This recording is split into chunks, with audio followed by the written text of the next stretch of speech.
और सुबह रेडियो पर आकर प्रधानमंत्री जो हैं देश को संबोधित करते हैं कि यहाँ पे इमरजेंसी का ऐलान कर दिया। साल था 1975 और देश की प्रधानमंत्री श्रीमती इंदिरा गांधी जो है नेशनल इमरजेंसी का ऐलान कर देती है। ये इमरजेंसी जो है ये 2 साल के लिए रहती है, 1975 से लेके 1977 तक। और इन 2 सालों के दौरान जितने भी अपोजिशन के लीडर थे उन सबको जेल में डाल दिया जाता है रातों रात। ऐसा नहीं है कि ये इमरजेंसी पहली बार ही हमारे देश में लगी, इससे पहले भी 2 बार नेशनल इमरजेंसी हमारे देश में लग चुकी थी। एक बार लगी थी 1962 में जब इंडिया और चाइना का जंग हुआ, और दूसरी बार लगी थी 1971 में जब इंडिया और पाकिस्तान का जंग हुआ था बांग्लादेश को लेकर, जब बांग्लादेश का जन्म हुआ।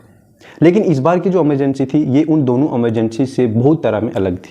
अब इस इमरजेंसी का लगने का कोई एक कारण नहीं था बल्कि बहुत सारे कारण थे। आइए हम उन सब कारण को एक एक करके समझेंगे कि जिनकी वजह से देश का माहौल इतना बिगड़ गया कि इमरजेंसी तक लगाने की नौबत पहुंच गई। एक ऐसा काला दिन हमारा पूरा मकसद इस समय ये है कि स्थिति शांति और स्थिरता। अब इसकी जो असल शुरुआत होती है वो 1969 से होती है, जब इंडियन नेशनल कांग्रेस की गवर्नमेंट 4th 5-year प्लान की तैयारी कर रही होती है। और उसी दौरान वो एक ऐसा बिल लेकर आते हैं कि जिसके थ्रू देश के जो 14 सबसे बड़े प्राइवेट बैंक थे उनको नेशनलाइज करने का फैसला लिया जाता है। अब ऑब्वियसली इस फैसले से जो भी बड़े बड़े बैंक के ओनर थे, प्राइवेट बैंक्स के ओनर थे, वो सब नाराज़ होंगे और वो सब जाते हैं सुप्रीम कोर्ट के पास कि ये फैसला जो है ये गलत फैसला है। और सुप्रीम कोर्ट से उनको थोड़ी सी राहत मिलती है और सुप्रीम कोर्ट जो है इस फैसले को गलत करते हुए नल एंड वाइड कर देता है कि ये फैसला जो है लागू नहीं हो सकता। लेकिन अगले ही साल इंदिरा गांधी की सरकार जो है एक अमेंडमेंट के थ्रू इस डिसीजन को रिवर्स करते हुए अपना डिसीजन जो वो लागू कर देती हैं और सभी के सभी 14 जो बैंक हैं उनको नेशनलाइज कर दिया जाता है। अब इंदिरा गांधी जी का कहना ये था कि अगर ये बैंक नेशनलाइज कर दिए जाएंगे तो देश के हर एक नागरिक को इसका फ़ायदा मिलेगा, क्योंकि जो प्राइवेट कंपनीज हैं वो अपना प्रॉफिट देखेंगी, पब्लिक का वेलफेयर नहीं देखेंगी। वहीं पे अगर गवर्नमेंट देखेगी तो वो एक फारफ्लंग एरिया में भी अपना उस बैंक की ब्रांच खोलेगी जिससे हर एक नागरिक को फ़ायदा होगा। असल में ये जो टक्कर थी ये सोशलिज्म वर्सेस कैपिटलिज्म में थी। अब इसके बाद अगले साल ही एक कंसेप्ट था प्राइवेट पर्स का। जब 1947 में इंडिया आज़ाद हुआ तो जो प्रिंसली स्टेट थी वो सब एक एक करके इंडिया के साथ जुड़ी। अब उसमें एक शर्त ये रखी गई थी कि जो भी रॉयल फैमिलीज हैं इन प्रिंसली स्टेट की उनको एनुअली एक अमाउंट ऑफ मनी दिया जाएगा। उसी अमाउंट ऑफ मनी को बोला जाता था प्राइवेट पर्स। लेकिन 1971 में इंदिरा गांधी जी ने एक ऑर्डर निकाला कि जिसके थ्रू ये उन्होंने बोला कि प्राइवेट पर्स की ज़रूरत नहीं है, अब और इसको अबलाइज कर दिया जाएगा। अब इसके खिलाफ जो भी वो सब रॉयल फैमिलीज थी वो भी पहुंच जाती हैं सुप्रीम कोर्ट में कि भाई ये जो है फैसला गलत है, और सुप्रीम कोर्ट से उनको भी फ़ायदा मिलता है और वो सुप्रीम कोर्ट इस ऑर्डर को भी नल एंड वाइड घोषित कर देता है। अब इसके बाद श्रीमती इंदिरा गांधी जो है एक और अमेंडमेंट लेके आती हैं और इस सुप्रीम कोर्ट के इस डिसीजन को भी वो रिवर्स कर देती हैं और वो एक घोषणा करती हैं कि आज से जो है प्राइवेट पर्स की जो सिस्टम था इसको ओबलाइज किया जाता है। अब सारे जो रॉयल फैमिलीज थी वो सब इनके खिलाफ इलेक्शन लड़ने की सोचते हैं और 1971 के इलेक्शन में वो सारे जो है अपनी जगह से इलेक्शन में खड़े हो जाते हैं। हालांकि सबको तो जीत नहीं मिलती, लेकिन जो सिंधिया फैमिली है, सिंधिया रॉयल फैमिली थी, वो इलेक्शन में जीत साबित करती हैं और आज भी हम लोग देखते हैं कि वो हमारे इलेक्शन में रेगुलरली पार्टिसिपेट कर रही हैं। उसके बाद 1971 का जो वार था उसमें इंडिया की इकॉनमी पर भी काफ़ी असर पड़ा और एक इसका मेन कारण ये था कि 1973 में जो है इंटरनेशनल ऑयल क्राइसिस आए, जिसकी वजह से ऑयल का प्राइस जो है वो 300 गुना बढ़ गया और इसकी वजह से इन्फ्लेशन जो है वो काफ़ी ज़्यादा बढ़ गई और जो हमारे मिडिल क्लास लोग हैं उनके पॉकेट पे काफ़ी ज़्यादा इसका असर पड़ता है।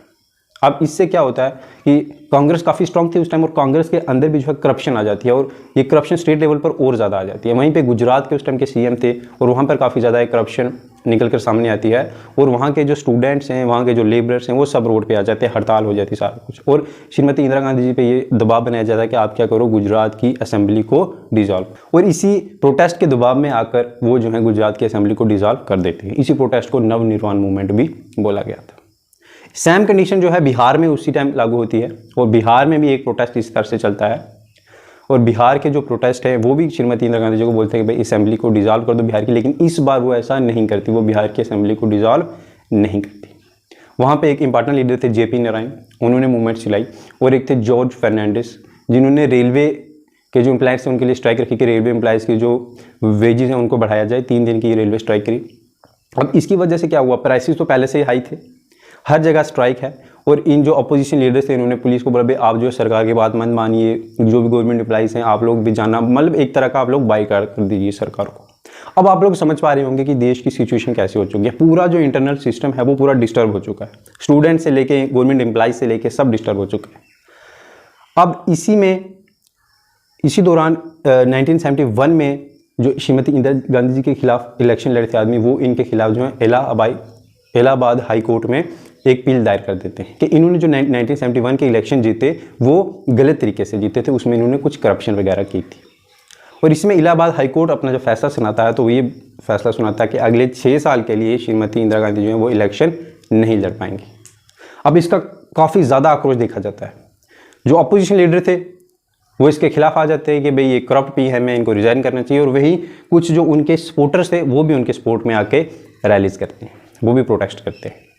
अब क्योंकि ये फैसला जो है एक हाई कोर्ट का था तो इसके अपोजिशन में जो श्रीमती इंदिरा गांधी जी हैं वो सुप्रीम कोर्ट चली जाती हैं, लेकिन सुप्रीम कोर्ट से भी उनको कोई इतनी ज़्यादा सेटिस्फेक्शन नहीं मिलती। और सुप्रीम कोर्ट उनको ये बोलता है कि आपके जो प्रिविलेजेस हैं वो छीने जा सकते हैं, लेकिन अगली जो कोर्ट की हियरिंग है तब तक आप जो है वो पीएम के पद पर रह सकते हैं। और देन ये 24 की जून 1975 था और उसी रात श्रीमती इंदिरा गांधी जी जो है अपने कैबिनेट के कुछ मेंबर से डिस्कशन करने के बाद और एक रिटन नोट जो है वो उस टाइम के प्रेसिडेंट को देते हैं और इमरजेंसी डिक्लेयर कर देते हैं 25 जून को रात को। अब ये जो इमरजेंसी ये 2 साल के लिए चलती है और इस इमरजेंसी के दौरान जितने भी अपोजिशन लीडर हैं उन सबको जेल में डाल दिया जाता है। इवन जो कांग्रेस के लीडर इसके खिलाफ थे उनको भी पहले पार्टी से रिजाइन करवाया जाता है और फिर उनको भी जेल में डाल दिया जाता है। रातों रात जो दिल्ली प्रेस है उसकी लाइट बंद कर देती है ताकि सुबह जो है न्यूज़पेपर ना छपे, और सुबह रेडियो पर आकर प्रधानमंत्री जो हैं देश को संबोधित करते हैं कि यहाँ पे इमरजेंसी का ऐलान कर दिया गया है। अब कुछ लोगों के इसमें पॉजिटिव कमेंट भी आए कि इमरजेंसी के टाइम पे बहुत सारी अच्छी चीज़ें भी हुई, जैसे जो रेलवे पीछे काफ़ी टाइम से जो है डिस्टर्ब चल रहा था लेकिन इमरजेंसी के टाइम पे वो टाइम पे आ रहा था, और जो ऑफिसर्स थे वो भी ऑफिस में टाइम पे जा रहे थे। अब इसका एक कारण ये भी हो सकता है कि पीछे जो कुछ महीने थे उनमें प्रोटेस्ट चल रहा था, गवर्नमेंट एम्प्लॉयज़ भी प्रोटेस्ट कर रहे थे, इसलिए वो टाइम पे नहीं आ रहे थे। लेकिन इमरजेंसी में ऐसा कुछ नहीं था, सब प्रोटेस्ट बंद थे, सब अपोजिशन लीडर जेल में थे। इस 2 साल के पीरियड को इंडियन डेमोक्रेसी में का एक काला धब्बा माना जाता है। ये जो साल थे 1975 से 1977 तक लेके। इसी दौरान जो है एक और चेहरा निकल कर सामने आता है पॉलिटिक्स में, जो था संजय गांधी का, और ये 2 सालों में उनका जो नाम है वो काफ़ी हाईलाइट में रहा। और इनके साथ ही एक विवाद जोड़ा गया कि इस टाइम पे जो है एक जबरन पॉपुलेशन कंट्रोल करने के लिए एक ज़बरदस्ती नसबंदी का कंसेप्ट चलाया गया उस टाइम पे, जिसकी वजह से लोगों को काफ़ी अनहाइजीनिक सिस्टम से ये किया जा रहा था। और इसके बाद जब 1977 के इलेक्शन होते हैं तो उसमें पूरा सिस्टम बदल जाता है और कांग्रेस पार्टी बिल्कुल पावर से चली जाती है सेंटर से, और एक नई पार्टी जो है वो सामने आती है जिसका नाम था जनता पार्टी। हालांकि जनता पार्टी की सरकार जो है ज़्यादा साल तक नहीं चलती और 2 साल के 1979 में ये गिर जाती है, और फिर से जब इलेक्शन होते हैं तो 1980 में एक बार फिर से इंदिरा गांधी जो है पूर्ण बहुमत से सरकार बनाती। लेकिन इस बार उनकी जो पॉलिसीज थी वो पूरी तरह से बदल चुकी। इस बार वो सोशलिज्म से हटकर कैपिटलिज्म की तरफ आ रही थी।